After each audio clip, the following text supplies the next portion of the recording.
Hello world, I'm Attila. Today I will talk about the Superintelligence, Paths, Dangers, Strategies book. And this is a book about the dangers of superintelligence and artificial intelligence. And I wanted to learn more about artificial intelligence, and I plan to share it on this channel. So you should subscribe if you are interested.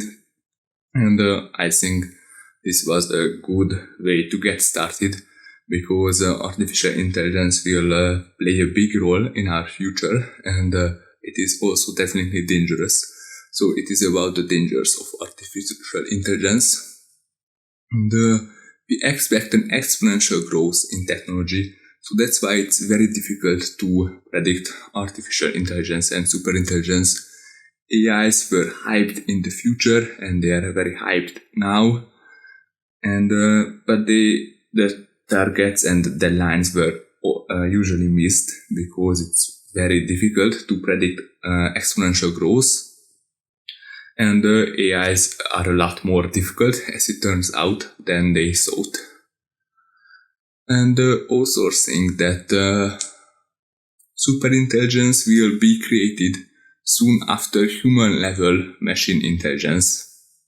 And it is likely that human-level machine intelligence will be developed in this mid-century. Of course, it is possible that it will be developed before or after that.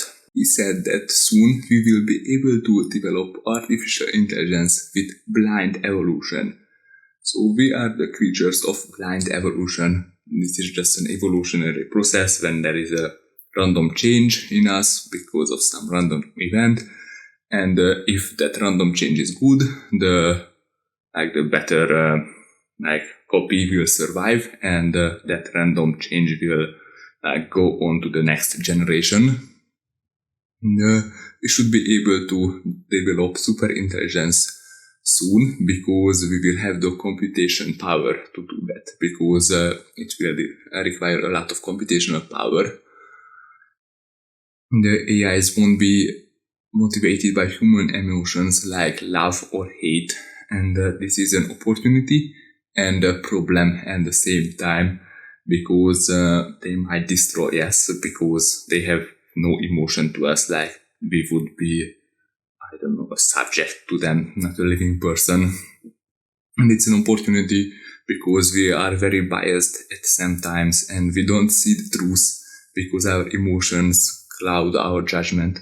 So perhaps we will be able to better see the truth with them.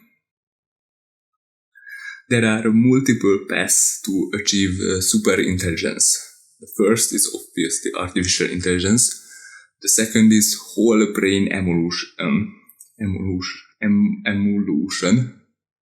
This is when we have brains, and we would run a simulation about it in the cloud. It requires three things. First, scanning of our brains. Second is the translation of the processes of the brain into computer programs. And the third is stimulation.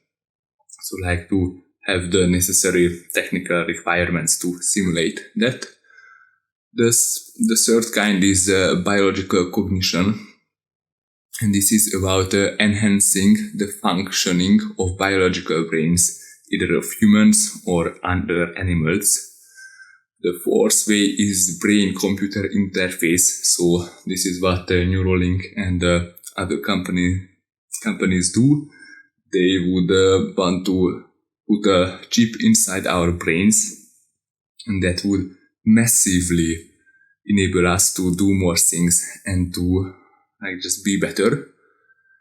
And the last kind is network. So it said that it's a little bit weird category, but it said that if the internet would wake up and gain consciousness one day, that would be like a new kind of super intelligence. And because there are multiple ways to achieve super intelligence, we are very likely to get there. So even if it is physically impossible to create an artificial intelligence, we have a ton of other ways to do this. And we must understand the forms of super intelligence. the first is the speed superintelligence, that they are just faster than us. They are not necessarily smarter. The second is collective superintelligence, and this is aggregating large number of smaller intelligences, so like collecting the intelligences of other intelligences. Quality superintelligence, this is at least as fast as humans, but smarter. And AIs have, or superintelligences, AIs have a lot of advantages against us. So hardware and software. I will first talk about the hardware. So their speed of computational elements are a lot faster. Their internal communication speed is also much faster. They can expand the number of computational elements. So, for example, you can't just add another arm to your body, or you can't just increase the computational capacity of your brain. And the next one is storage capacity. They are able to store a lot more information and remember more efficiently. If they are built rightly, they are more reliable, or they can just swap their parts. They can just replace them. They have a longer lifespan. So theoretically, I think they could live forever. Of course, there are some problems, and they could have a lot more sensors, because we can only hear, see, and touch. They could, see in the ultraviolet spectrum and things like that. And software advantages. The first is editability. You can experiment faster. So you can't just really edit the knowledge or the thinking of a human easily. While with a robot, you can easily do that. And you make a change and you run that change, or you can just reset to the phase before and run another change and experiment like this, because it's duplicatable. So you can just copy the current mental phase of a machine and then save it to a hard drive, or I don't know. Goal coordination. We have difficulties when we have to work with a lot of people, and when we want to have the same goals, because we are different and we have different goals, but AIs won't have this problem. Memory sharing. With each other, they would just be able to share their memories in a matter of seconds. And they would be able to have new modules and new kind of thinking processors inside their brains. So we have just one kind of intelligence to think about everything. So that's not very efficient. But AI could specialize each part of its brains to one kind of function. And because it just does one kind of function, that would be a lot more efficient. And then it talked about the pace of the release of superintelligence, and it said that we will likely see a fast or medium-paced release. And fast release is when nobody knew that it happened, that superintelligence just got created. It can be in a matter of hours or seconds. And the medium-paced is when only a couple of insiders, so for example the researchers in the lab, know about that the superintelligence is created. But it's also possible that we will see a slow-paced release. And the slow-paced release is when the word gets out and superintelligence appears in the news. But that's not very likely. The first to achieve superintelligence will have a major advantage over the other players, because it could start just a feedback loop. The AI could start learning, and then other AIs would never be able to catch up to them. And it's quite crazy to think about that we wouldn't even know that it happened. It could be happening. It could have already happened in a lab sometimes, in a secret military lab, or in China, or in the US. And the first to be there will have a major advantage, especially if the news don't get out, because then there would be all kinds of panic and regulation coming up. But if nobody would know about it, it would be able to change the world without we even knowing about it.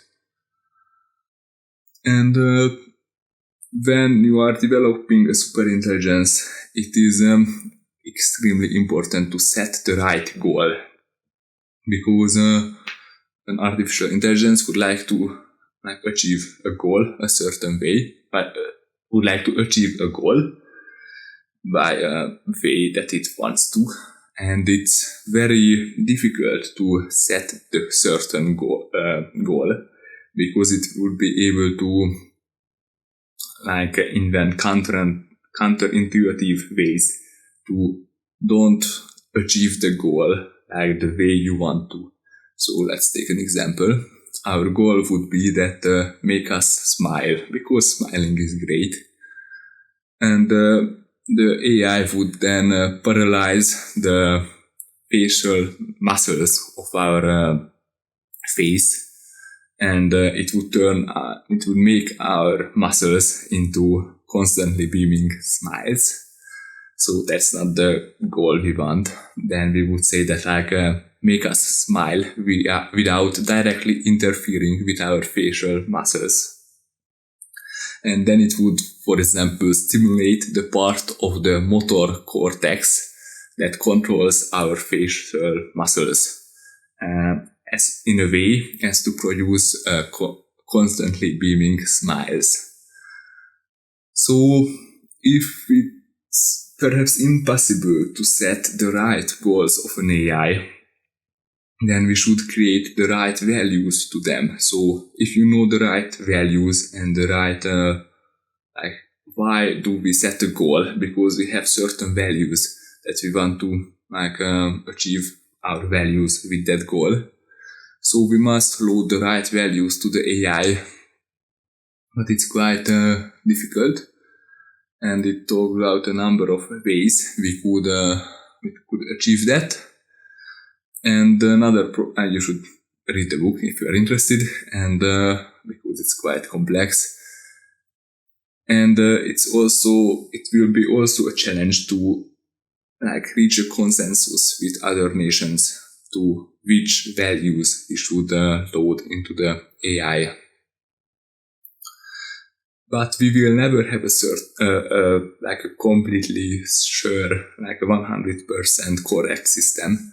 So we should build a system that recognizes its failures and repair them. And when we are developing an AI, we should build it in a international collaboration instead of every lab doing it on their own, because we shouldn't create a free market capitalism with AIs, because that would be extremely bad, because in a free market the strongest AI would win, and the strongest AI would be the one that completely ignores the human values, that would ignore humans or possibly even kill them.